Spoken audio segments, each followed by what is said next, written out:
ha sido duro y es verdad que aunque es duro, sobre todo para las familias que les van a tirar la casa, todos estábamos deseando que empezase porque es como el principio de una vida nueva y es el principio para que también esas 5 familias puedan avanzar.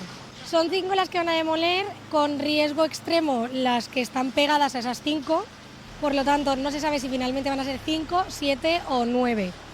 Y luego es verdad que otra gran parte de las viviendas tienen bastantes grietas, sobre todo en la planta baja, como es por ejemplo nuestro caso, que no se sabe si en un futuro se tendrá que hacer algo más en esas viviendas, aunque vamos paso a paso.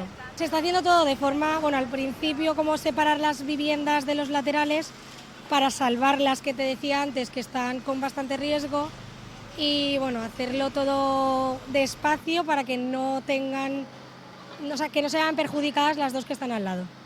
Porque nos dijeron de que cuando necesitásemos ayuda, que la pidamos, estamos pidiendo la ayuda a gritos y no nos hacen caso.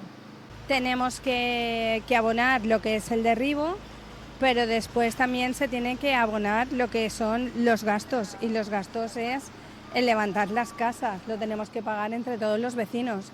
Aquí mucha gente es mayor y mucha gente tampoco tiene tantos ingresos como para poder abonar todo esto. Estos se están hablando de cifras con bastantes ceros.